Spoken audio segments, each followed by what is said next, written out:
ഹരേ കൃഷ്ണ. എല്ലാവർക്കും ഇന്നത്തെ സന്ധ്യാവേളയിലെ ഈ മുകുന്ദമാല സ്തോത്രം ക്ലാസ്സിലേക്ക് സ്വാഗതം. ഹരേ കൃഷ്ണ. ഓം നമോ ഭഗവതേ വാസുദേവായ. ഓം നമോ ഭഗവതേ വാസുദേവായ. ഓം നമോ ഭഗവതേ വാസുദേവായ. ഓം അജ്ഞാനതിമിരാന്ധസ്യ ജ്ഞാനാഞ്ജനശലാകയാ ചക്ഷുരുന്മീലിതം യേന തസ്മൈ ശ്രീഗുരവേ നമഃ. നമോ ഓം വിഷ്ണുപാദായ കൃഷ്ണപൃഷ്ഠായ ഭൂതലേ ശ്രീമതേ ഭക്തിവേദാന്ത സ്വാമിന്നിതി നാമിനേ. നമസ്തേ സരസ്വതേ ദേവേ ഗൗരവാണി പ്രചാരിണേ നിർവിശേഷശൂന്യവാദി പാശ്ചാത്യദേശതാരിണേ. മൂകം കരോതി വാചാലം പങ്കും ലംഘയതേ ഗിരിം യത്കൃപാതമഹം വന്ദേ ശ്രീഗുരും ദിനതാരിണം പരമാനന്ദമാധവം ശ്രീചൈതന്യൈശ്വരം. ഹരി ഓം തത്സത്.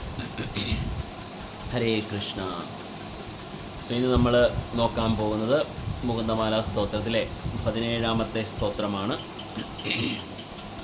കഴിഞ്ഞ ക്ലാസ്സിൽ നമ്മൾ കണ്ടിരുന്നു ശ്രീ കുലശേഖര രാജാവ് നമുക്ക് ഭഗവാന്റെ നാമത്തിൻ്റെ പ്രാധാന്യത്തെക്കുറിച്ച് വളരെയധികം പ്രാധാന്യമുള്ള ഒരു സ്തോത്രമാണ് നമ്മൾ കേട്ടത്. അദ്ദേഹം നമുക്ക് വേണ്ടി ഉപദേശിച്ചു തന്നത്. അതുപോലെ തന്നെ പ്രാധാന്യമുള്ള ഒരു ശ്ലോകമാണ് ഇന്നും നമ്മൾ കേൾക്കാൻ പോകുന്നത്. ഗുഷ്യതേ യസ്യ നഗരേ രംഗയാത്രാ ദിനേ ദിനേ തമഹം ശിരസാ വന്ദേ രാജാനാം കുലശേഖരം. ഹരേ കൃഷ്ണ. സ്തോത്രം 17.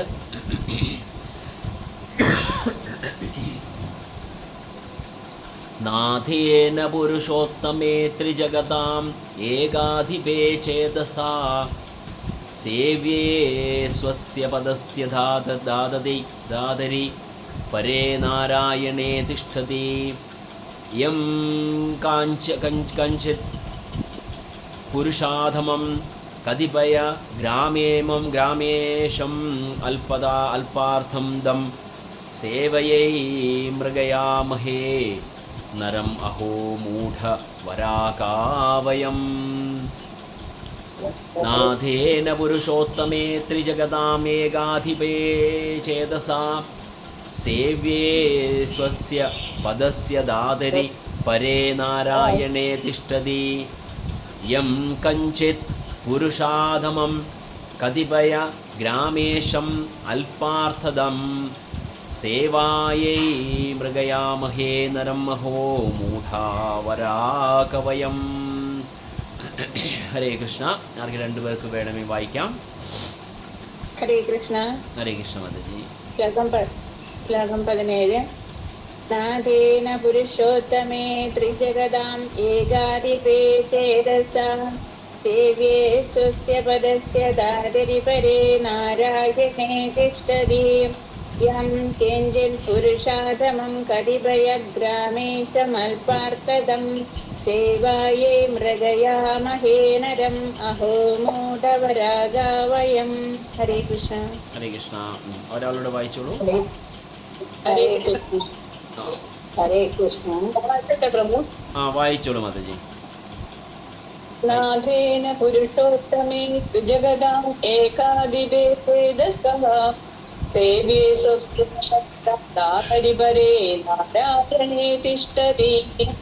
യം കശ്ചിത് പുരുഷാധമം കതിപയഗ്രാമേശം അല്പാർത്ഥദം സേവായേ മൃഗയാമഹേ അഹോ മൂഢവരാഗാവയം. ഹരേ കൃഷ്ണ. വളരെ സന്തോഷം. Thank you so much. ആർക്കെങ്കിലും ഒരാൾക്ക് അതിൻ്റെ വിവർത്തനം ഒന്ന് വായിക്കാമോ? ഹരേ കൃഷ്ണ. ത്രിലോകാധിപനും ഒരുവന് ധ്യാനത്തിൽ സേവിക്കാൻ കഴിയുന്നവനും സ്വധാമത്തെ ഭക്തന്മാർക്ക് പങ്കിടുന്നവനുമായ നമ്മുടെ യജമാനായ ശ്രീമാൻ നാരായണൻ നമ്മുടെ മുന്നിൽ പ്രത്യക്ഷനാണ്. എന്നിരുന്നാലും നാം ചില ഗ്രാമങ്ങളുടെ മാത്രം അധിപതിയായ ചെറിയ യജമാനരായ ചില താഴ്ന്ന മനുഷ്യരുടെ സേവനം തേടുന്നു. അവർക്ക് നിസ്സാരമായ പ്രതിഫലം മാത്രമേ നൽകാൻ കഴിയൂ. കഷ്ടം, നാം എത്ര നിന്ദ്യരായ വിഡ്ഢികളാണ്. ഹരേ കൃഷ്ണ. ഹരേ കൃഷ്ണ. വളരെ മനോഹരമായ ഒരു സ്തോത്രമാണ്. സോ വളരെ ശാസ്ത്രത്തിനെ അധിഷ്ഠിതമാക്കിക്കൊണ്ട് അദ്ദേഹം പറയുന്ന ഒരു സ്തോത്രമാണ്, അല്ലെങ്കിൽ നമുക്ക് നൽകുന്ന ഒരു ഉപദേശമാണ്. നാഥേന പുരുഷോത്തമേ ത്രിജഗതാം ഏകാധിപേ ചേതസ. അതായത് മൂന്ന് ലോകങ്ങളുടെയും നാഥനായ നമ്മളുടെ നാഥൻ, അല്ലെങ്കിൽ നമ്മളുടെ നാഥൻ എന്ന് പറയുന്നത് പരമപുരുഷോത്തമനായ സാക്ഷാൽ ഭഗവാൻ നാരായണൻ അല്ലെങ്കിൽ ഭഗവാൻ കൃഷ്ണൻ മൂന്ന് ലോകങ്ങളുടെയും ഏകാധിപതിയാണെന്നാണ് പറയുന്നത്. ത്രിജഗതാം ഏകാധിപേ ചേതസാം ഈസ് ദ ഒൺലി വൺ. ഒരേയൊരു നാഥൻ മാത്രമാണ് മൂന്ന് ലോകങ്ങളുടെയും എന്ന് അദ്ദേഹം അവിടെ പറയുന്നു.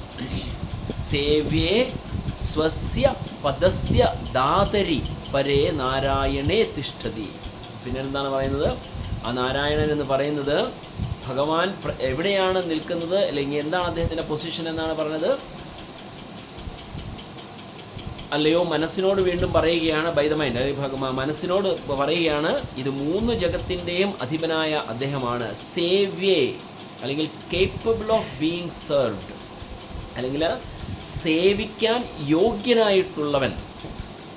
പിന്നെ സേവസ്യ, അദ്ദേഹം സ്വയം സേവിക്കാൻ യോഗ്യനായിട്ടുള്ളവനാണ്. അതാണ് അദ്ദേഹത്തിൻ്റെ പൊസിഷൻ. പിന്നെ അദ്ദേഹമാണ് എല്ലാം നമുക്ക് നൽകുന്നത്. ദാതരി എന്ന് പറഞ്ഞാൽ എല്ലാം നമുക്ക് ഗ്രാൻഡ് ചെയ്യുന്നത്, നമുക്കെല്ലാം അനുവദിച്ച് തരുന്നതാണ്. അതാണ് അദ്ദേഹത്തിൻ്റെ പൊസിഷൻ. പക്ഷെ നമ്മളെന്താ ചെയ്യുന്നത്? യം കഞ്ചിത് പുരുഷാധമം കതിപയ ഗ്രാമേശം അല്പാർത്ഥതം. ചില ഈ മൂന്ന് ലോകങ്ങളുടെയും അധിപനായിട്ടുള്ള നമ്മളുടെ നാഥനുള്ളപ്പോൾ നമ്മൾ ചെയ്യുന്നത് എന്താണ്? ചെറിയ 2-3 ഗ്രാമങ്ങളുടെ നാഥനായിട്ടുള്ള ചില നരാധമന്മാരുടെ, അല്ലെങ്കിൽ ചില വ്യക്തികളെ നമ്മൾ ചെന്ന് ആശ്രയിക്കുന്ന നരാധമന്മാരാണ് നമ്മൾ എന്നാണ് പറയുന്നത്. അപ്പോൾ അങ്ങനെയുള്ള ചില ദുഷിച്ച കാര്യങ്ങളാണ് നമ്മൾ ചെയ്യുന്നത്. എങ്ങനെ? മൂന്ന് ലോകങ്ങളുടെയും അധിപതിയായ സാക്ഷാൽ നാരായണൻ ഭഗവാൻ പുരുഷോത്തമനുള്ളപ്പോൾ നമ്മൾ ചെല്ലുന്നത് 2-3 ഗ്രാമങ്ങളുടെ അധിപതിയായ വ്യക്തികളുടെ അടുത്ത് ചെന്ന് നമ്മളുടെ ചെറിയ ആഗ്രഹങ്ങൾ, സേവായൈ മൃഗായ മഹേ, എന്താണ് നമ്മളവിടെ ചെയ്യുന്നത്? നമ്മളുടെ ചെറിയ ആഗ്രഹങ്ങൾ ഈ മനുഷ്യനായിട്ടുള്ള മൂഢന്മാരായിട്ടുള്ള, അല്ലെങ്കിൽ നമ്മളുടെ വളരെ അധപ്പതിച്ച് കിടക്കുന്ന നമ്മൾ ചെയ്യുന്നത് ചെറിയ ഗ്രാമങ്ങളുടെ അധിപന്മാരായിട്ടുള്ളവരുടെ അടുത്ത് ചെന്ന് നമ്മളുടെ ചെറിയ ആഗ്രഹങ്ങൾ സാധിക്കാനായിട്ട് നമ്മൾ ശ്രമിക്കുന്നു. ആ വിവർത്തനം ഒന്നുകൂടെ ഒന്ന് വായിക്കുമോ അജിത മാതാജി? നമുക്ക് ഒന്നുകൂടെ അത് ക്ലിയർ ആയിട്ട് മനസ്സിലാക്കാനായിട്ട്. ഹരേ കൃഷ്ണ. ഹരേ കൃഷ്ണ. ഹരേ കൃഷ്ണ. ത്രിലോകാധിപനും ഒരുവന് ധ്യാനത്തിൽ സേവിക്കാൻ കഴിയുന്നവനും സ്വധാമത്തെ ഭക്തന്മാർക്ക് പങ്കിടുന്നവനുമായ നമ്മുടെ യജമാനനായ ശ്രീമാൻ നാരായണൻ നമ്മുടെ മുന്നിൽ പ്രത്യക്ഷനാണ്. എന്നിരുന്നാലും നാം ചില ഗ്രാമങ്ങളുടെ മാത്രം അധിപതിയായ ചെറിയ യജമാനരായ ചില താഴ്ന്ന മനുഷ്യരുടെ സേവനം തേടുന്നു. അവർക്ക് നിസ്സാരമായ പ്രതിഫലം മാത്രമേ നൽകാൻ കഴിയൂ. കഷ്ടം, നാം വളരെ താങ്ക് യു മാതാജി. അത് വളരെ കഷ്ടമാണ് നമ്മളുടെ കാര്യം.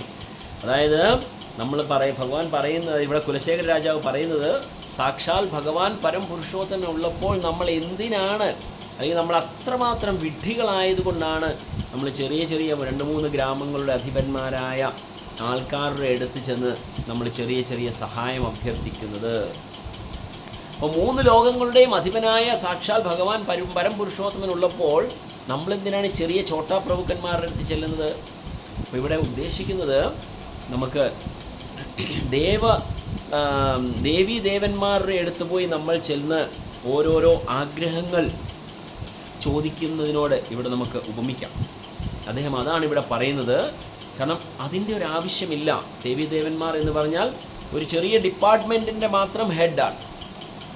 അപ്പം അങ്ങനെ ഡിപ്പാർട്ട്മെൻറ്റിൻ്റെ മാത്രം ഹെഡായിട്ടുള്ള അങ്ങനെയുള്ള ദേവീദേവന്മാരുടെ അടുത്ത് പോകുന്നതിനേക്കാൾ എത്രയോ ബെറ്ററാണ് നമ്മൾ ഭഗവാൻ സാക്ഷാൽ പരംപുരുഷോത്തമൻ്റെ അടുത്ത് പോകുന്നത് എന്നാണ് ഇവിടെ പറയുന്നത്. നമ്മളുടെ യഥാർത്ഥമായ നമ്മളുടെ പൊസിഷൻ, സനാതനമായ നമ്മളുടെ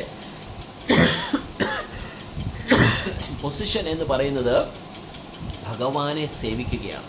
3 ലോകങ്ങളുടെയും നാഥനായ ഭഗവാനെ സേവിക്കുക എന്നുള്ളതാണ് നമ്മളുടെ യഥാർത്ഥ ലക്ഷ്യം. യഥാർത്ഥത്തിൽ അതിൽ ഒരാൾക്ക് പോലും അതിൽ നിന്ന് രക്ഷ നേടാൻ സാധിക്കത്തില്ല.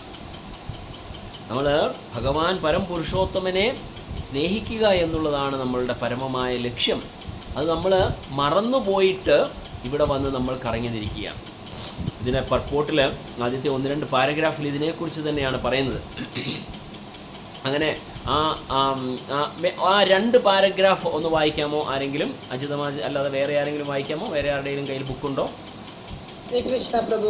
വായിച്ചോളൂ. ജീവസത്തയുടെ ശാശ്വതമായ ധർമ്മം സേവനം ചെയ്യുക എന്നതാണ്. ആർക്കും തന്നെ അതിൽ നിന്ന് രക്ഷപ്പെടാൻ സാധ്യമല്ല. മൗലികമായ ജീവാത്മാക്കൾ പ്രേമപുരസരം ഭഗവാനെ സേവിക്കേണ്ടവരാണ്.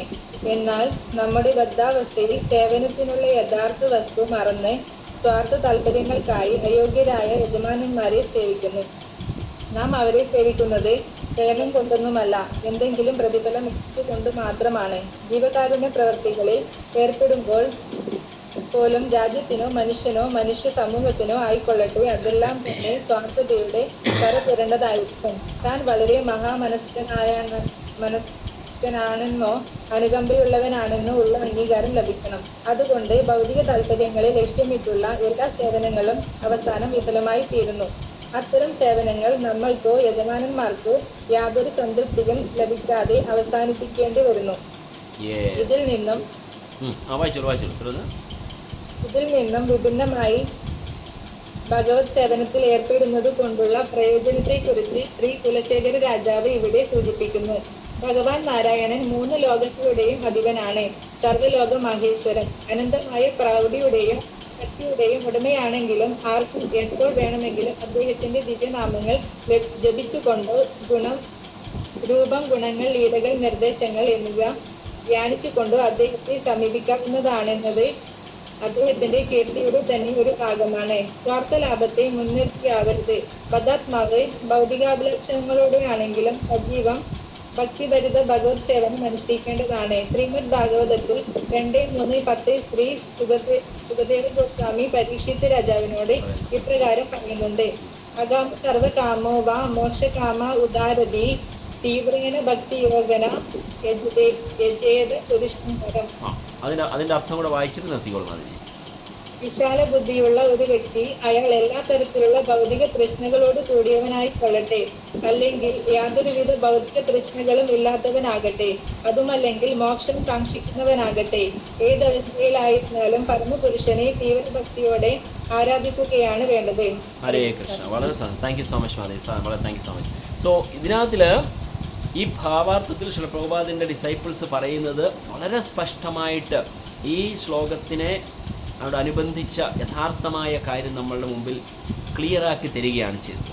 അപ്പോൾ യഥാർത്ഥത്തിൽ ഈ ലാസ്റ്റിൽ പറഞ്ഞ 2ാമത്തെ സ്കന്ധത്തിലെ ആ ശ്ലോകത്തിൽ അകാമ സർവകാമോ വ മോക്ഷകാമ ഉദാരധി, അതായത് നമുക്ക് ഏത് തരത്തിലുള്ള ലക്ഷ്യമാണ് നമ്മളുടെ ഉള്ളിലുള്ളത്, അല്ലെങ്കിൽ ആഗ്രഹങ്ങളാണ് നമ്മളുടെ ഉള്ളിലുള്ളത് എങ്കിലും ഭൗതികപരമായ അല്ലെങ്കിൽ ധർമ്മ, അർത്ഥ, കാമ, മോക്ഷ എന്ന് പറഞ്ഞ ഈ 4 പുരുഷാർത്ഥങ്ങളിലെ ആഗ്രഹങ്ങൾ വെച്ചുകൊണ്ടാണ് നമ്മൾ ഇരിക്കുന്നത്, നമ്മൾ ഭജിക്കുന്നത് എങ്കിൽ പോലും നമ്മൾ ഭജിക്കേണ്ട വ്യക്തി സാക്ഷാൽ ഭഗവാൻ പരംപുരുഷോത്തമനാണ് എന്ന് ഈ ശ്ലോകത്തിൽ, ഭാഗവത്തിലെ 2ാമത്തെ സ്കന്ധത്തിൽ ഈ ശ്ലോകത്തിൽ കാണിച്ചു തരികയാണ്. സുഖദേവ ഗോസ്വാമി പരീക്ഷിത് മഹാരാജാവിനോട് പറയുന്നത്, ഇപ്പോൾ ധർമ്മ, അർത്ഥ, കാമ, മോക്ഷ ഈ 4 എണ്ണം വേണമെങ്കിൽ നമ്മുടെ മനസ്സിൽ ഭൗതികപരമായ ഇച്ഛയായിക്കൊള്ളട്ടെ, ഭൗതികപരമായ ഇച്ഛയോടുകൂടി തന്നെ നമ്മൾ ഈ ഒരു ആഗ്രഹത്തിൽ, ആ ആഗ്രഹങ്ങൾ മനസ്സിൽ വെച്ചുകൊണ്ട് നമ്മൾ ആരെയെങ്കിലും പൂജിക്കാനാണ് താല്പര്യപ്പെടുന്നത് എങ്കിൽ പോലും അത് സാക്ഷാൽ ഭഗവാൻ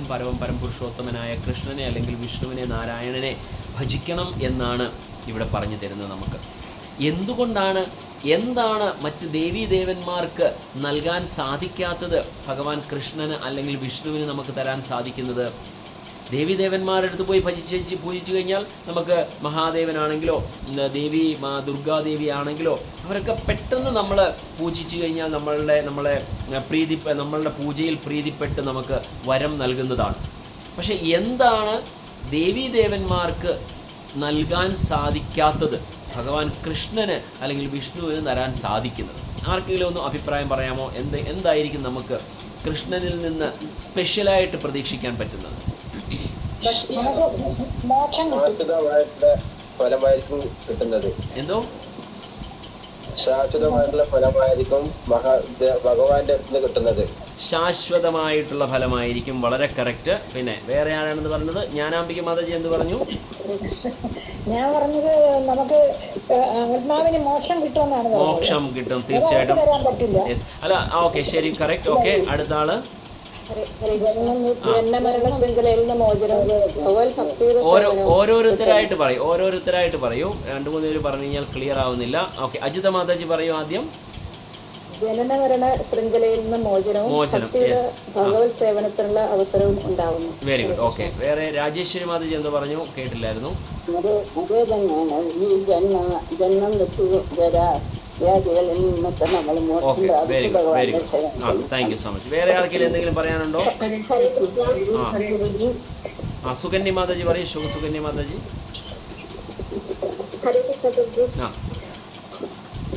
പ്രഭുജി, ഭഗവാനെ ധ്യാനിക്കുകയാണെങ്കിൽ ഭഗവാന്റെ പാതാരങ്ങളിൽ നമുക്ക് അരിഞ്ഞു ചേരാനായിട്ട് സാധിക്കും. പിന്നെ പുനർജന്മം ഉണ്ടാവില്ല. Okay very good. Thank you so much. Shobhana Mataji.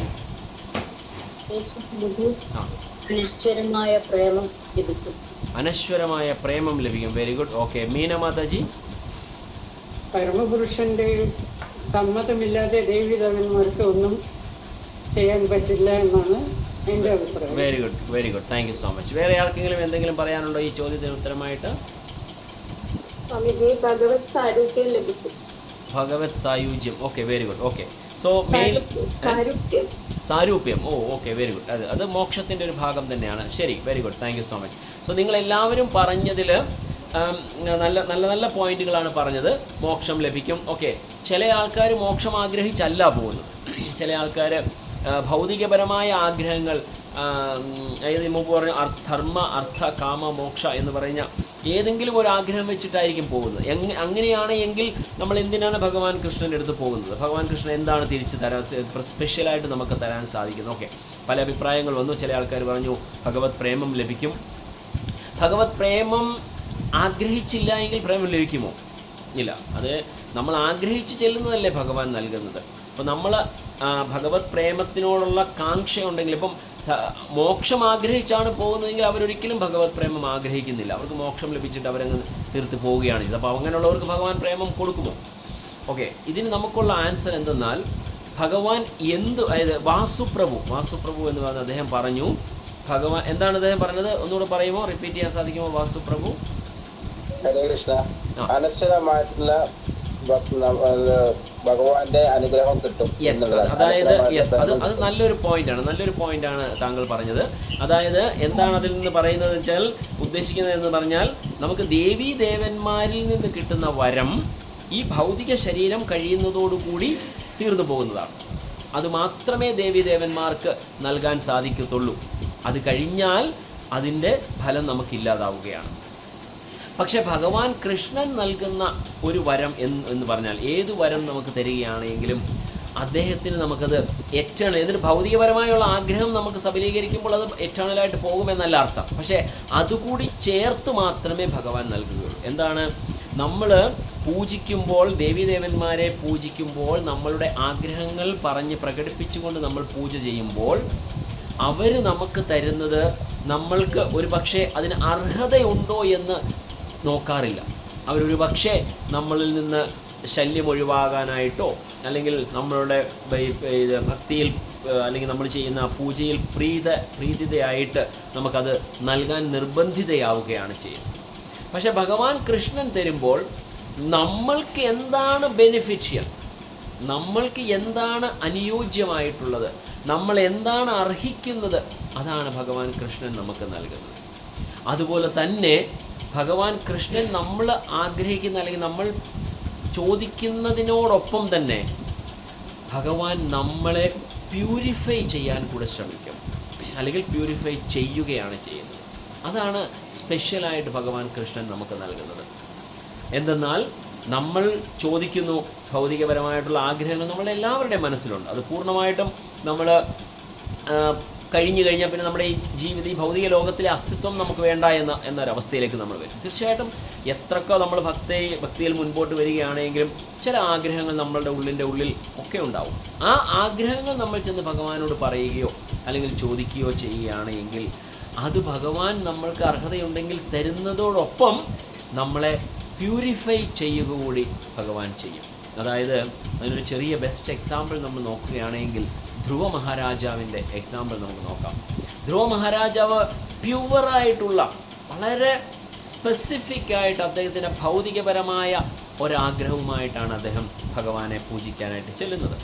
നാരദമുനിയുടെ അമ്മയുടെ നിർദ്ദേശപ്രകാരം നാരദമുനി പിന്തിരിപ്പിക്കാനായി ശ്രമിച്ചുവെങ്കിലും അദ്ദേഹത്തിൻ്റെ വളരെ ദൃഢതയോടുള്ള ആ ഭക്തി, അത് അമ്മയുടെ വാക്കിനോടുള്ള ഭക്തിയാണ്, അല്ലെങ്കിൽ വിശ്വാസമാണ് അദ്ദേഹം അവിടെ തെളിയിച്ചത്. അമ്മ പറഞ്ഞു കൊടുത്തു, ഭഗവാൻ വിഷ്ണുവിന് മാത്രമേ ഇതിന് സമാധാനം നിനക്ക് തരാൻ സാധിക്കുകയുള്ളൂ എന്ന ആ അമ്മയുടെ വാക്കിനോടുള്ള ഉറച്ച വിശ്വാസം കൊണ്ട് അദ്ദേഹം വനാന്തരങ്ങളിലേക്ക് പോയി. വെറും 5 വയസ്സുള്ള ബാലൻ ഭഗവാനെ 6 മാസം കൊണ്ട് പ്രീതിപ്പെടുത്തുകയാണ് ചെയ്തത്. ആദ്യത്തെ മാസം ആഹാരം കഴിച്ചു, 2-ാമത്തെ മാസം ആഹാരം നിർത്തി ജലം മാത്രമാക്കി, 3-ാമത്തെ മാസം ജലം നിർത്തി, 4-ാമത്തെ മാസം 2-ാമത്തെ മാസമായപ്പം പഴവർഗ്ഗങ്ങൾ കഴിച്ചു, അത് കഴിഞ്ഞ് അത് നിർത്തി. പിന്നെ അങ്ങനെ ലാസ്റ്റിലായപ്പോൾ വായു ശ്വസിക്കുന്നത് പോലും നിർത്തിയിട്ട് ഭഗവാനെ തപസ് ചെയ്തപ്പോൾ ഭഗവാൻ പ്രത്യക്ഷപ്പെട്ടിട്ട് ആ ചോദിക്കുന്ന ചോദ്യങ്ങളെല്ലാം ഭൗതികപരമായ ആഗ്രഹങ്ങളാണ് അദ്ദേഹം ചോദിച്ചത്. എനിക്ക് അച്ഛൻ്റെ മടിയിലിരിക്കണം, അല്ലെങ്കിൽ അച്ഛൻ്റെ രാജസിംഹാസനം പോലുള്ള അങ്ങനെ ഒരുപാട് ആഗ്രഹങ്ങൾ അദ്ദേഹം പറഞ്ഞു. അങ്ങനെ ആഗ്രഹങ്ങളെല്ലാം പറഞ്ഞപ്പോൾ ഭഗവാൻ തൻ്റെ കയ്യിലിരുന്ന ആ ശംഖ് ധ്രുവ മഹാരാജാവിൻ്റെ ശിരസ്സിലേക്ക് സ്പർശിച്ചു കഴിഞ്ഞപ്പോൾ അദ്ദേഹം കംപ്ലീറ്റ്ലി പ്യുവറായി.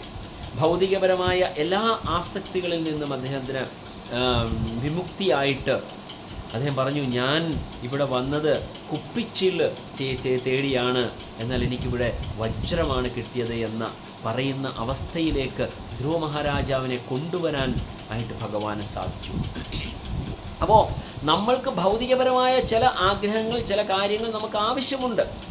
പക്ഷേ അത് നമ്മുടെ എറ്റേണൽ ആയിട്ടുള്ള നമ്മളുടെ ആസ്പിറേഷനെ ബാധിക്കരുത്. ശാശ്വതമായി നമ്മൾ എന്തിനെയാണോ കാക്ഷിക്കുന്നത്, അല്ലെങ്കിൽ ശാശ്വതപരമായി നമ്മളുടെ ഈ ജന്മത്തിൻ്റെ സാഫല്യം എന്താണോ നടപ്പാക്കാനായിട്ട് ഉദ്ദേശിക്കുന്നത്, അതൊന്നും ഈ ഭൗതികപരമായ ആഗ്രഹങ്ങൾ ഒരു തടസ്സമാക്കാത്ത രീതിക്ക് മാറ്റിത്തരാൻ സാധിക്കുന്നത് സാക്ഷാൽ ഭഗവാൻ കൃഷ്ണൻ അല്ലെങ്കിൽ വിഷ്ണുവിന് മാത്രമേ ഉള്ളൂ.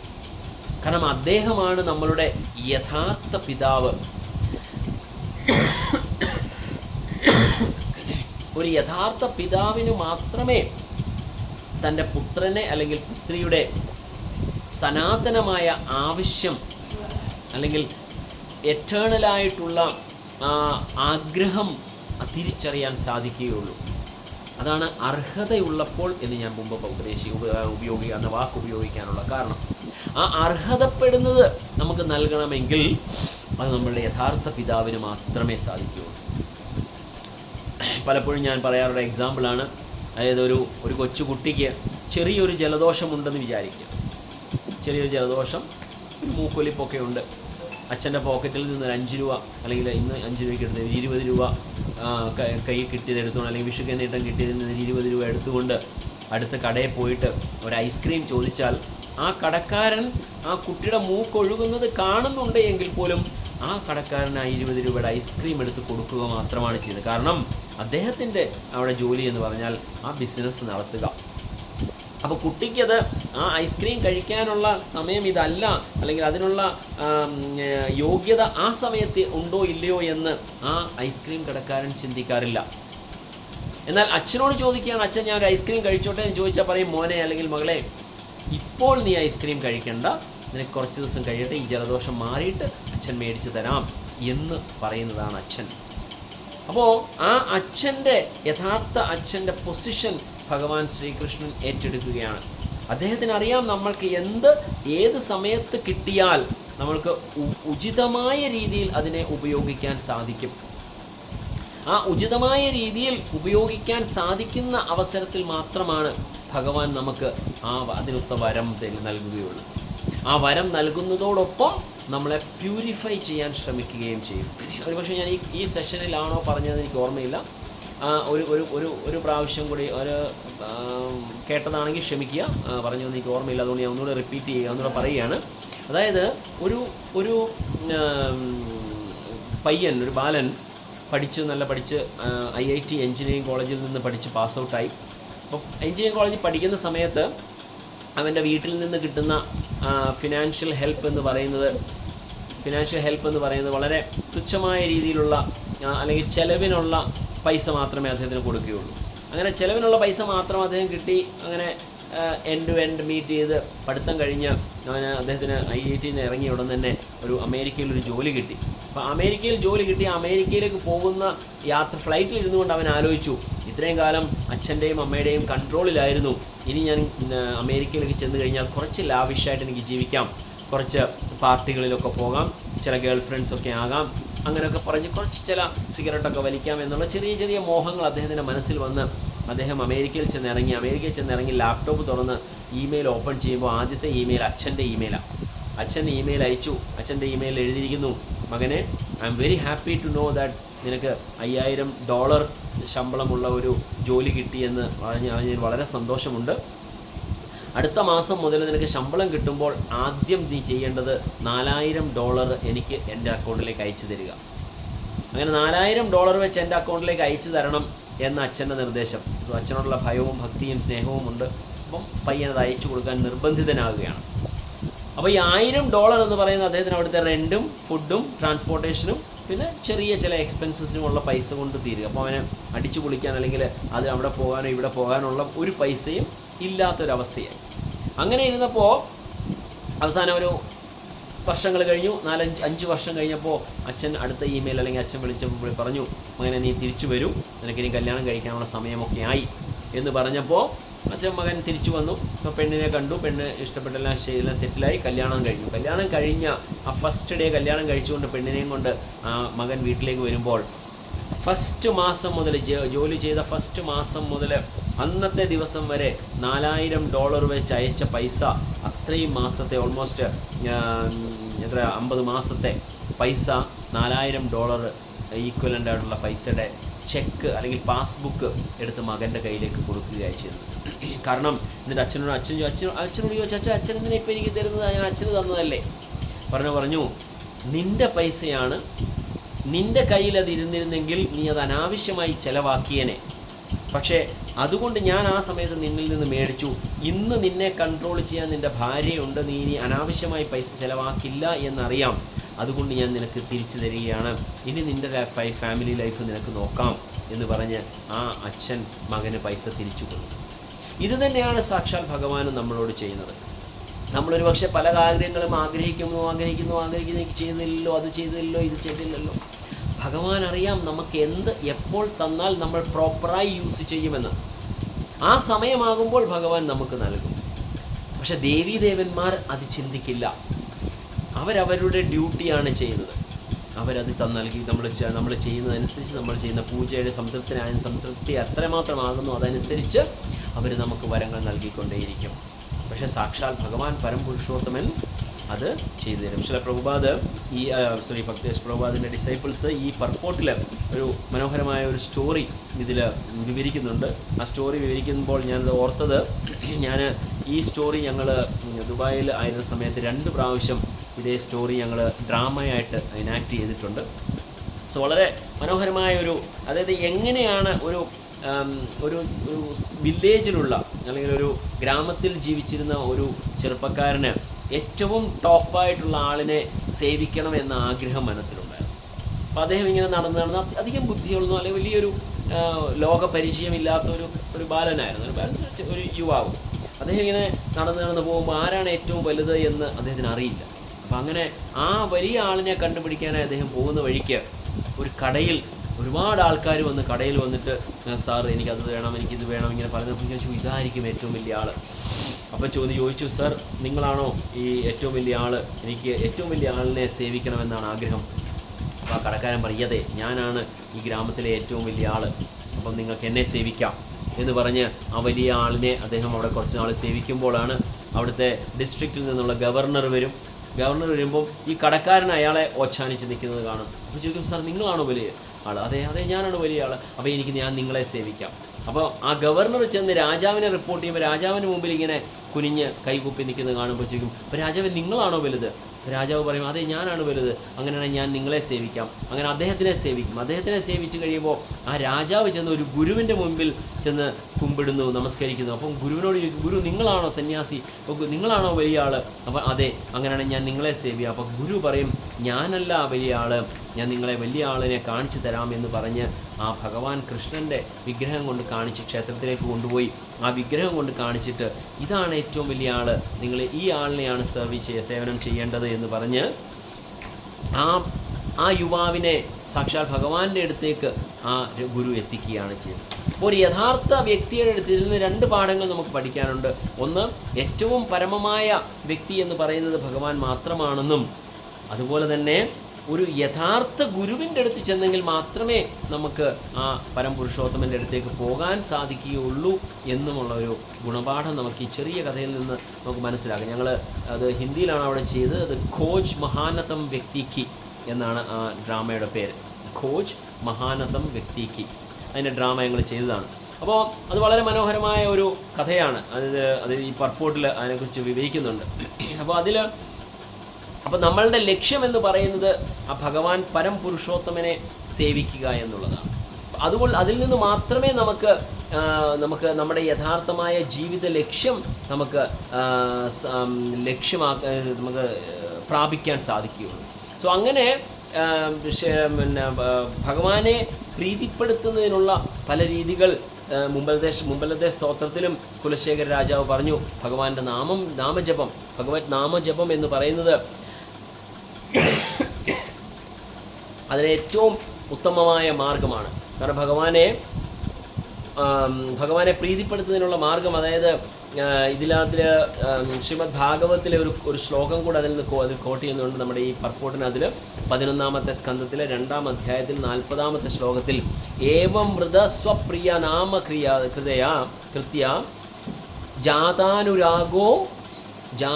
അനുരാഗോ ദ്രുത ചിത്ത ഉച്ചൈ. അതായത് നമ്മൾ ഭഗവാന്റെ നാമം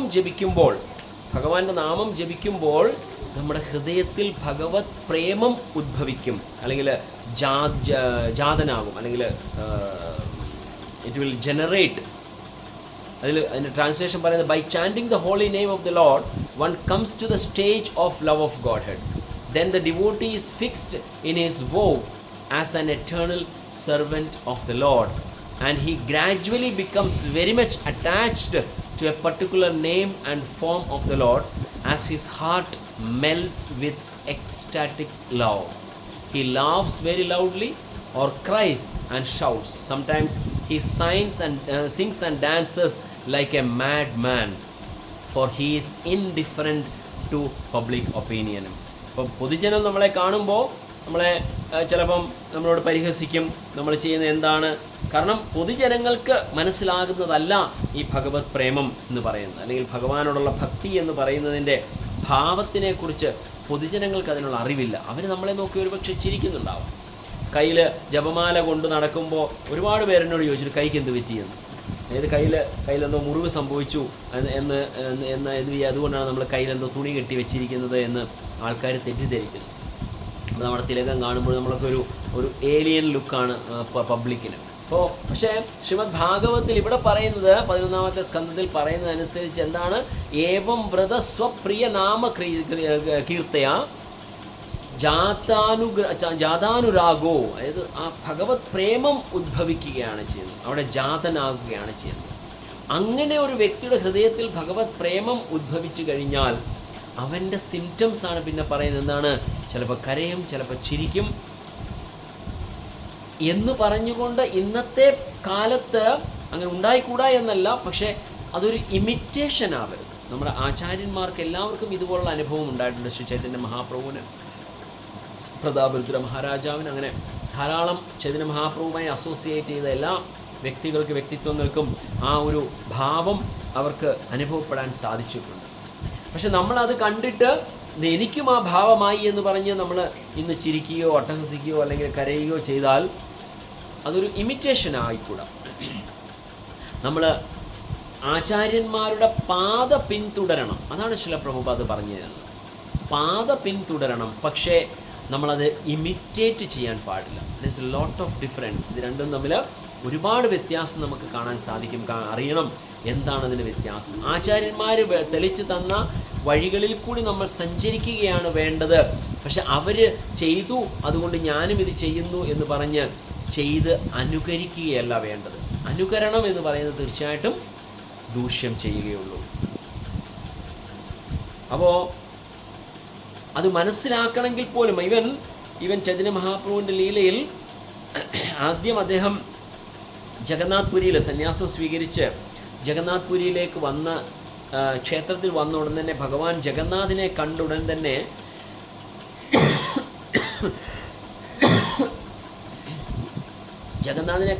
തന്നെ അദ്ദേഹം ബോധക്ഷയമുണ്ടായി അങ്ങ് ബോധമറ്റ് കിടക്കുകയാണ് ചെയ്തത്. ഭഗവാന്റെ ആ കൃഷ്ണ പ്രേമത്തിൽ എക്സ്റ്റാറ്റിക് ആയിട്ട്.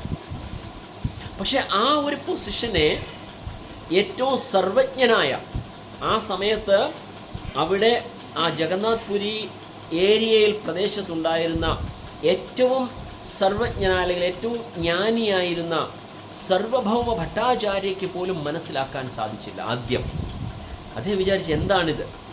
അദ്ദേഹം എടുത്തുകൊണ്ട് വീട്ടിൽ കൊണ്ടുപോയി. അതിനുശേഷമാണ് അദ്ദേഹത്തിന് മനസ്സിലായത് യെസ്, ഇതെന്തോ സ്പിരിച്വൽ സിംറ്റമാണ്. അതിനുശേഷം അങ്ങനെ സ്പിരിച്വൽ സിംറ്റമാണ് എന്ന് മനസ്സിലാക്കിയതിന് ശേഷം പോലും ചൈതന്യ മഹാപ്രഭുവിനോട് പറഞ്ഞ് മനസ്സിലാക്കുകയാണ് ചെയ്തത്. നീ ഇത്ര ചെറുപ്പക്കാരനാണ്, ഇതുപോലുള്ള കാര്യങ്ങൾ കാണിച്ച് നീ എന്താ പറയുക എക്സ്റ്റാറ്റിക് ആയിട്ട് അല്ലെങ്കിൽ സെൻറ്റിമെൻ്റലായിട്ട് കാണിക്കുകയല്ല വേണ്ടത്. കുറച്ച് മാറ്റി കുടിക്കാൻ പറ്റില്ല കുറച്ച് മാറ്റി. സെൻറ്റിമെൻ്റലായിട്ടുള്ള രീതിയിലുള്ളതല്ല നീ കാണിക്കേണ്ടത്.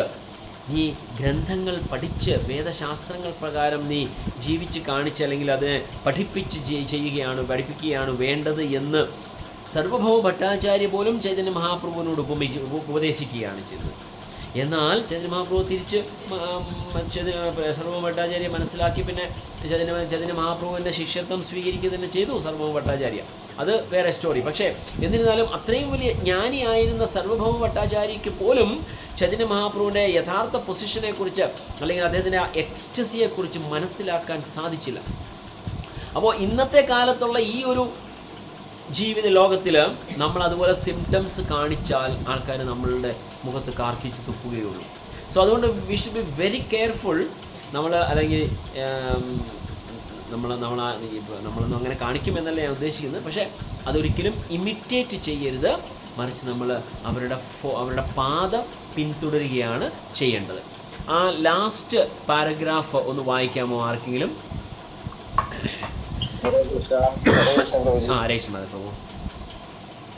വൈകുണ്ഠ പ്രാപ്തി നേടി ഭഗവാൻ നാരായണനുമായി പുനഃസംയോജിക്കുമ്പോൾ മാത്രമേ ഭഗവത് സേവനം പര്യാപ്തമാകുകയുള്ളൂ. അവിടെ സേവകർ ഏറെക്കുറെ ഭഗവാനുദ്യം അവിടുത്തെ ഐശ്വര്യങ്ങൾ പങ്കുവെക്കുന്നു. പ്രഭുപാദർ പലപ്പോഴും പറയാറുള്ളത് പോലെ മഹാനായ വ്യക്തിയെ സേവിച്ച് മഹാനായി തീരുക. എന്നാൽ നാരായണ സേവകർക്ക് ഇത്രയും മഹത്തായ നന്മകൾ ഉണ്ടായിരുന്നിട്ടും ഇവിടെ കുലശേഖര രാജാവ് പറയുന്നത് പോലെ നാം നമ്മുടെ സേവനങ്ങളെല്ലാം തന്നെ തെറ്റായ ദിശയിലേക്കാണ് തിരിച്ചു വിടുന്നത്. ചില വ്യക്തികൾ പരമസത്യത്തിന്റെ അവ്യക്തത ഭാവത്തെ ആശ്രയിക്കുന്നു. തപസ്സുകളും ഹരേ കൃഷ്ണ പ്രഭു, ഏത് ഭാഗമാണ് വായിക്കുന്നത്? ഞാൻ പറഞ്ഞ ലാസ്റ്റ് പാരഗ്രാഫ് വായിക്കാനാണ്.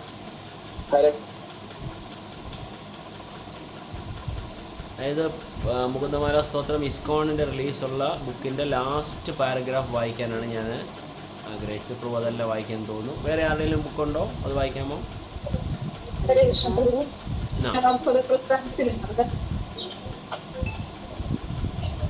വായിക്കട്ടെ. വായിച്ചോളൂ. കൃഷ്ണാവബോധ പ്രസ്ഥാനത്തിലെ ഭക്തന്മാർ തുടക്കത്തിൽ ലജ്ജിക്കാറുണ്ടെങ്കിലും വളരെ വേഗത്തിൽ തന്നെ പരസ്യമായി നാമങ്ങൾ പാടുവാനും നൃത്തം ചെയ്യാനുമുള്ള തടസ്സങ്ങൾ മറക്കാൻ പഠിക്കുന്നു. അവർ അപ്രകാരം ചെയ്യുന്നത് പൊതുജനക്ഷേമത്തിനു വേണ്ടിയുള്ള ഒരു ഭഗവത് സേവനമായാണ് അവർ അത് ആനന്ദകരമായി കാണുന്നു. ശ്രീല രൂപ ഗോസ്വാമി തന്റെ പദ്യാവലി എന്ന ഗ്രന്ഥത്തിൽ സാർവഭൗമ ഭട്ടാചാര്യർ എഴുതിയ ഒരു ശ്ലോകം ഉദ്ധരിക്കുന്നുണ്ട്. ഹർഷോന്മാദാവസ്ഥയിലെ ഭക്തി സേവനം എപ്രകാരമായിരിക്കുമെന്നും അത്തരം ഒരു ഭക്തൻ ബാഹ്യലോകത്തെ എപ്രകാരം അവഗണിക്കുന്നുവെന്നും വിവരിക്കുന്നതാണ് ആ ശ്ലോകം. വായാടികളായ പൊതുജനങ്ങൾ അവർക്കിഷ്ടമുള്ളത് പറയട്ടെ, ഞങ്ങൾ അവരെ ഗവനിക്കുന്നില്ല. കൃഷ്ണപ്രേമമാവുന്ന ലഹരിയിൽ ഉന്മത്തരായി ഓടിയും തറയിൽ ഉരുണ്ടും ഞങ്ങൾ ജീവിതം ആസ്വദിക്കുക. ഇത് ആദ്യത്തെ ആ ലൈനിൽ വായിച്ചത് എത്ര പേർക്ക് അനുഭവം ഉണ്ടായിട്ടുണ്ട്? ആദ്യം കൃഷ്ണ കോൺഷ്യസ്നസ് പ്രോഗ്രാം വരുമ്പോൾ നമുക്ക് ഒന്ന് ഡാൻസ് ഒക്കെ ചെയ്യാൻ കുറച്ച് ബുദ്ധിമുട്ടായിരുന്നു അല്ലേ? എത്ര പേർക്ക് അനുഭവം ഉണ്ടായിട്ടുണ്ട്? നമുക്ക് തോന്നുന്നു, അയ്യോ എങ്ങനെയാ ചെയ്യുന്നത്, എങ്ങനെയാ ഡാൻസ് ചെയ്യുന്നത്? അങ്ങനെയൊക്കെ പലരും പറയും, നമ്മൾ ചെവിക്കൊള്ളാറല്ല. അല്ല, അത് ശരി, ഇപ്പോൾ ചെവിക്കൊള്ളാറില്ല. പക്ഷെ ആദ്യകാലങ്ങളിൽ നമുക്കത് ബുദ്ധിമുട്ടല്ലായിരുന്നോ?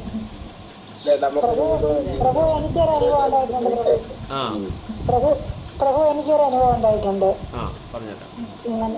ഇപ്പോഴല്ല, ഒരു 12 കൊല്ലം മുമ്പ് ഞങ്ങള് ഇസ്കോൺ, അന്നിട്ട് ഇത്രയൊന്നും എനിക്ക് അറിയത്തില്ലായിരുന്നു. അപ്പൊ ഇസ്കോണിൽ പോയി തിരുവനന്തപുരത്ത് ജയസാക്ഷി പ്രഭുവിന്റെ. അപ്പൊ അവിടെ മറ്റേ അമ്പലം ഇല്ലായിരുന്നു, മറ്റേ ക്ഷേത്രം ഇല്ലായിരുന്നു, ഈ തെക്കോട്ടുള്ള ക്ഷേത്രം ഉള്ളായിരുന്നു. അപ്പം സ്ഥലം കുറവ്, ആള് കൂടുതലുമായിരുന്നു. അപ്പം അവരെല്ലാം ഡാൻസ് ചെയ്തപ്പോൾ നമ്മുടെ കൂടെ 1-2 പേരുണ്ടായിരുന്നു. അവർ ചോദിക്കും, എല്ലാ സഹിക്കും അവരുടെ ഡാൻസ് സഹിക്കാൻ വയ്യത്, എല്ലാ സഹിക്കും ഡാൻസാ സഹിക്കാൻ വയ്യാത്ത എന്ന് പറഞ്ഞു. ഇത് നമുക്ക് എല്ലാവർക്കും ഉള്ള അനുഭവമാണ്. ഇവൻ എനിക്കാണെങ്കിൽ ആദ്യമൊക്കെ പോയിട്ട് ഇങ്ങനെ ഡാൻസ് ചെയ്യുന്ന ഒരു മടിയാണ്. പിന്നെ കീർത്തനം കേൾക്കുമ്പോൾ ഓട്ടോമാറ്റിക്കായിട്ട് ഇങ്ങനെ അങ്ങോട്ട് കാലുകളൊക്കെ അത് മൂവ് ചെയ്ത് പതുക്കെ അങ്ങ് ഡാൻസിലേക്ക് ആകുകയാണ് ചെയ്തത്. സോ അങ്ങനെ ഇത് ശരിക്കും പറഞ്ഞാൽ ഒരു കൃഷ്ണ കോൺഷ്യസ്നസ്, അല്ലെങ്കിൽ മതി മ്യൂട്ട് ചെയ്തോളൂ മാതാജി. സോ ഭഗവാന്റെ ആ ഭക്തിയിലേക്ക്, അല്ലെങ്കിൽ ഭക്തിയെക്കുറിച്ച് ചെറുതായി അറിഞ്ഞു വരുമ്പോൾ, അല്ലെങ്കിൽ ഭഗവത് നാമം കേൾക്കുമ്പോൾ നമ്മളുടെ എറ്റേണലായിട്ടുള്ള ആത്മാവിൽ നിന്ന് വരുന്ന ഒരു ഇൻറ്റ്യൂഷനാണ് നമുക്ക് ആ ഡാൻസായിട്ട് മാറുന്നത്. അതാണ് നമ്മൾ ഈ സൗത്ത് ഇന്ത്യയിൽ, അല്ലെങ്കിൽ പ്രത്യേകിച്ച് കേരളത്തിൽ നമ്മളൊക്കെ ചെയ്തു വരുന്ന ഈ ഭയഭക്തിയിൽ നിന്ന് നമുക്കുണ്ടാകുന്ന ഒരു മാറ്റമാണ്. അപ്പോൾ ആ ഭയഭക്തിയിൽ നിന്ന് മാറി നമ്മൾ ആ പ്രേമഭക്തിയിലേക്ക് നമ്മൾ അങ്ങോട്ട് മൂവ് ചെയ്യുമ്പോൾ, മാറുമ്പോഴാണ് നമുക്ക് ഈ ചേഞ്ചസ് ഉണ്ടാകുന്നത്. അപ്പം അങ്ങനെ അത് മാറിക്കഴിയുമ്പോൾ ഒരു ലെവൽ, അതായത് ഒരു സ്റ്റെപ്പ് നമ്മൾ മുൻപിലേക്ക്, നമ്മൾ ഈ ശരീരമല്ല, നമ്മൾ ആത്മാവാണ്, ഭഗവാന്റെ സേവകനാണ് എന്ന എറ്റേണൽ റിയലൈസേഷനിലേക്ക്, അല്ലെങ്കിൽ ആ മിഥ്യാ അഹങ്കാരത്തിൽ നിന്ന് സ്വതസിദ്ധ, അല്ലെങ്കിൽ സ്വരൂപസിദ്ധിയിലേക്ക്. ശ്രീല പ്രഭുപാദ് ഭഗവത്ഗീത ഇൻട്രൊഡക്ഷനിൽ ഉപയോഗിക്കുന്ന ഈ 2 വാക്കുകളാണ്. മിഥ്യാ അഹങ്കാരത്തിൽ നിന്ന് സ്വരൂപസിദ്ധിയിലേക്ക് വരുന്ന ആ യാത്രയുടെ ഒരു ഫസ്റ്റ് സ്റ്റെപ്പാണ് നമുക്ക് ഈ ഒരു അനുഭവം.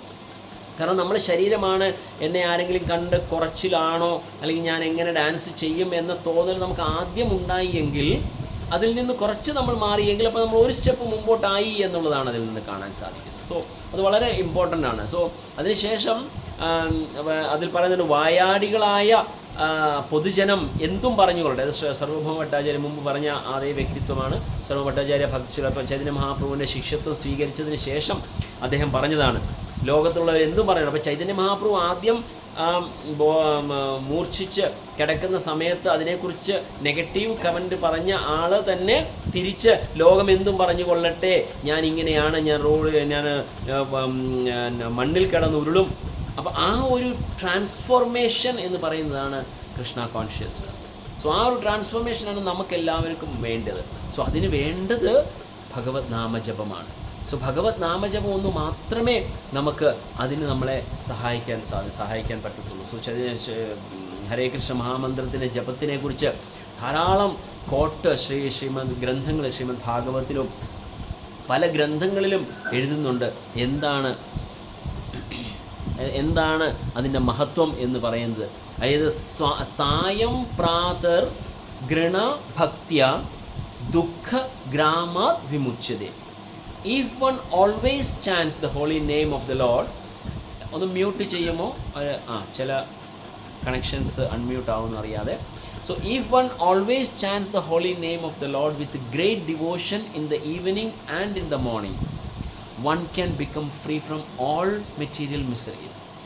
അതായത് സായം പ്രാതർ ഗൃണ ഭക്തിയ, ഭക്തിയോടുകൂടി രാവിലെയും വൈകിട്ടും ഭഗവത് നാമം ചെയ്യുകയാണെങ്കിൽ നമ്മളുടെ ഭൗതികപരമായ ആ മെറ്റീരിയൽ മിസറീസ്, എല്ലാ ബന്ധനങ്ങളിൽ നിന്നും അല്ലെങ്കിൽ എല്ലാ വിഷമതകളിൽ നിന്നും ക്ലേശങ്ങളിൽ നമുക്ക് രക്ഷ നേടാൻ സാധിക്കുമെന്നാണ്.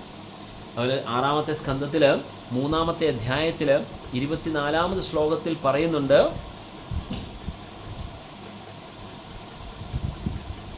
ഏതാവതാലാം അഖ നിർഹരണ്യ പുംസാം സങ്കീർത്തനം ഭഗവതോ ഗുണകർമ്മ നാംനാം വികൃഷ്യ പുത്രം അഖവാൻ യത് അജാമിലോപി നാരായണായേതി മ്രിയമാന ഇയായ മുക്തിം. Therefore, it should be understood that one is easily relieved from all sinful reactions by chanting the holy name of the Lord and chanting in the qualities and activities, His qualities and activities. This is the only process recommended for relief from sinful reactions. Even if one chants the holy name of the Lord with improper pronunciation, he will achieve relief from the material bondage if he chants without offenses. Ajamila, for example, was extremely sinful, but while dying, he merely chanted the holy name, and although calling his son, he achieved complete liberation because he remembered the name of Narayana. അപ്പോൾ ഇതിനകത്തിൽ ഒരു കണ്ടീഷനാണ് പറയുന്നത്. ഭഗവാന്റെ നാമം ജപിച്ചു കഴിഞ്ഞാൽ complete ഭഗവാന്റെ നാമം ജപമോ അല്ലെങ്കിൽ ഭഗവാന്റെ ഗുണഗാനങ്ങൾ പറയുകയോ ചെയ്യുകയാണെങ്കിൽ ആ പ്രോസസ്സ് കൊണ്ട് നമ്മളുടെ എല്ലാ സിൻഫുൾ റിയാക്ഷൻസ്, നമ്മുടെ നമ്മുടെ എന്താ പറയുക കർമ്മഫലങ്ങളെല്ലാം നമുക്ക് ഇതിൽ നിന്ന് മുക്തി നേടാൻ സാധിക്കും. പക്ഷേ ഒരു കണ്ടീഷൻ അതിൽ പറയുന്നുണ്ട്. അതായത് ഈവൻ ഇംപ്രോപ്പർ പ്രൊനൗൺസിയേഷൻ ആണെങ്കിലും നമ്മൾ യഥാർത്ഥമായിട്ട് ഭഗവാനെ ചിന്തിച്ചുകൊണ്ടല്ല, അല്ലെങ്കിൽ അതായത് ഭഗവാനെ അല്ല വിളിക്കുന്നത്, അല്ലെങ്കിൽ നമ്മൾ പ്രൊനൗൺസ് ചെയ്യുന്നത് കറക്റ്റായിട്ടല്ല എങ്കിൽ പോലും, അതായത് അജാമിലയുടെ എക്സാമ്പിൾ കോട്ട് ചെയ്തുകൊണ്ട് പറയുകയാണ്, ഒഫൻസ്ലെസ്സായിട്ട് നമ്മൾ പഠിക്കുന്ന നാമാപരാധങ്ങളൊന്നും അതൊന്നും ചെയ്യാതെ നമ്മൾ ഭഗവാന്റെ നാമം വിളിക്കാൻ സാധിച്ചാൽ നമുക്ക് ഈസിയായിട്ട് ലിബറേഷൻ കിട്ടാൻ സാധിക്കും എന്ന് പറയുന്നുണ്ട്. വീണ്ടും 6-ാമത്തെ സ്കന്ധത്തിൽ മറ്റൊരു ശ്ലോകത്തിൽ യമരാജ് പറയുന്ന ഒരു ശ്ലോകമുണ്ട്. 6-ാമത്തെ സ്കന്ധത്തിൽ 3-ാമത്തെ അധ്യായത്തിൽ 29-ാമത് ശ്ലോകമാണത് പറയുന്നത്. അത് വളരെ പ്രധാനപ്പെട്ട ഒരാണ്. My dear servants, please bring to me only those sinful persons who do not use their tongues to chant the holy names and qualities of Krishna, whose hearts do not remember the lotus feet of Krishna even once, and whose heads do not bow down even once before Lord Krishna. Send me those who do not perform their duties towards Vishnu, which are the only duties in human life. Please bring me all such fools and rascals. ഇത് വളരെ സ്പഷ്ടമാണ്. ഈ ഒരൊറ്റ ശ്ലോകം നമ്മുടെ ജീവിതത്തിൽ എല്ലായ്പ്പോഴും ഓർക്കാൻ സാധിച്ചാൽ, അതിൻ്റെ മലയാള അർത്ഥം ഒന്നുകൂടെ പറയാം. യമരാജാവ് തൻ്റെ സേവകന്മാരോട് പറയുകയാണ്, അല്ലയോ എൻ്റെ പ്രിയപ്പെട്ട സേവകന്മാരെ, എൻ്റെ അടുത്തേക്ക്, അതായത് യമരാജൻ്റെ അടുത്തേക്ക് കൊണ്ടുവരേണ്ട ആത്മാക്കളെക്കുറിച്ച് പറയുകയാണ്. ആരൊക്കെയാണ് കൊണ്ടുവരാൻ പറഞ്ഞത്? Those sinful persons who do not use their tongues to chant the holy name of the and names and qualities of Krishna.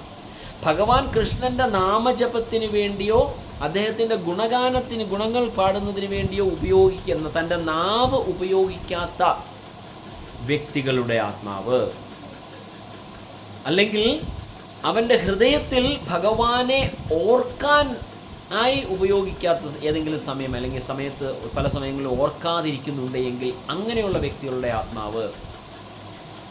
ഏതെങ്കിലും ഒരു മനുഷ്യനുണ്ടോ അവൻ്റെ ശിരസ് ഭഗവാനെ കുമ്പിടാനായി ഉപയോഗിച്ചില്ല എങ്കിൽ അങ്ങനെയുള്ള വ്യക്തികളുടെ ആത്മാവിനെ എൻ്റെ അടുത്തേക്ക് കൊണ്ടുവരണം. And send me those who do not perform their duties towards Vishnu which are the only duties in human life. മനുഷ്യജന്മത്തിൻ്റെ ഒരേ ഒരു കർത്തവ്യമായ ഭഗവത് സേവനം ചെയ്യാത്ത വ്യക്തികൾ, ഭഗവാൻ വിഷ്ണുവിന് വേണ്ടി സേവനം ചെയ്യാത്ത വ്യക്തികളുടെ ആത്മാവ്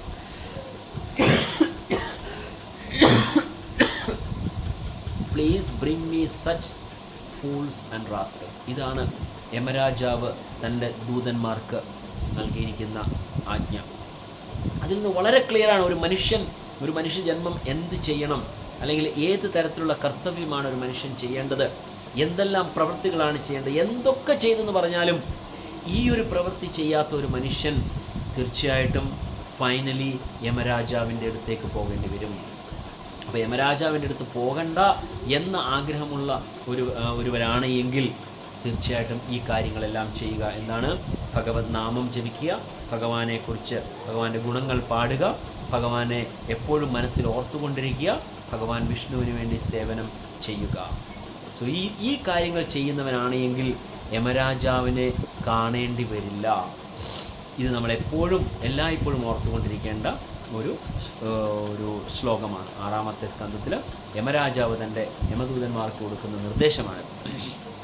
ഹരേ കൃഷ്ണ. ശ്രീ കുലശേഖര രാജ की जय. मुकुंदमाला स्तोत्रम की जय. निताय गौर सीतनाथ प्रेमानंदे. हरि हरि बोल. हरे कृष्णा.